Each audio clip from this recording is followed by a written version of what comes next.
With the Marvel Cinematic Universe on the rise, plenty of studios intended to replicate that success. In all likelihood, that was Legendary's plan from the beginning, and considering the original Showa series of Godzilla films were technically a Monsterverse before it was cool, the box office success of Godzilla in 2014 got the ball rolling. And how would this budding cinematic universe keep the momentum?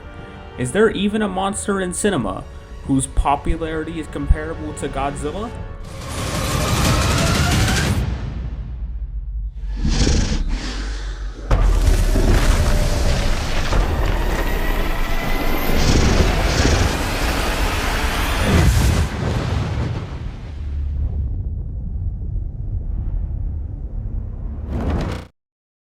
Kong Skull Island boasts a star-studded cast consisting of Tom Hiddleston, Samuel L. Jackson, Brie Larson, and John C. Reilly, but somehow forgets to write a compelling character for any of them.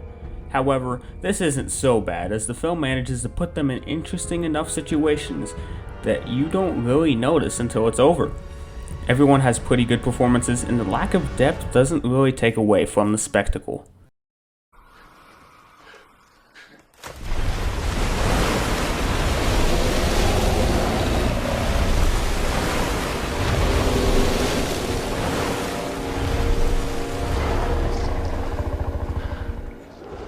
This movie doesn't take itself very seriously, and if you go into it expecting an award-winning plot, you will likely not be satisfied.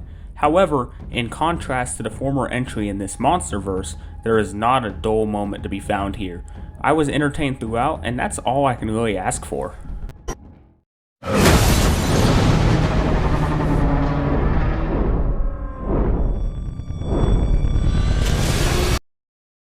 While I would argue the CGI is a small step down from Godzilla 2014, what Kong Skull Island gives in return is a lot more action. In the previous film, Godzilla was rarely seen in daylight.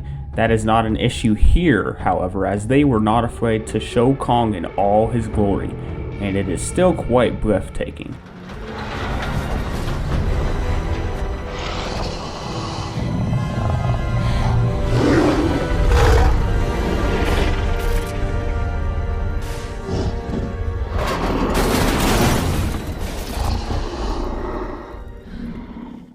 The designs of the creatures on the island are pretty simple yet interesting, the water buffalo-like creature being my favorite.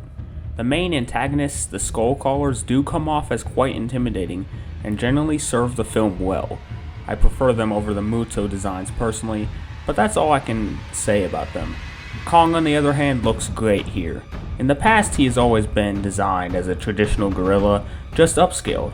However, here he has been tweaked a little, with the reddish-brown fur and a slightly altered build. His overall design gives me Sasquatch vibes, and personally that's a plus. He feels like a mythical beast, rather than simply a big ape.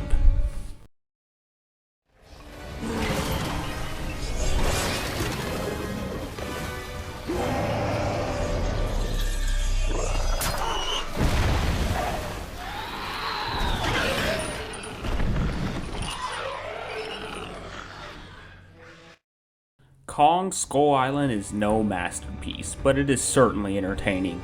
It further establishes the Monsterverse through world building and does a great job of bringing Kong into a new light.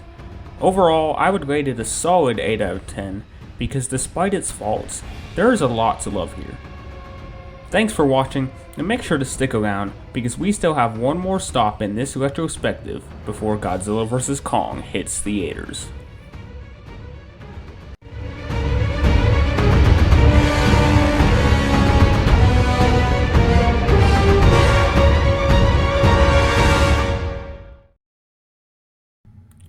Thanks for sticking to the end of the video. Make sure to like and subscribe, as well as check out the Brozilla podcast starring me, my friends Tyler and Will. We've been working pretty hard on it, and the most recent episode should be up on this channel, as well as Will's channel, Creationzilla, and Spotify and Anchor. Thanks.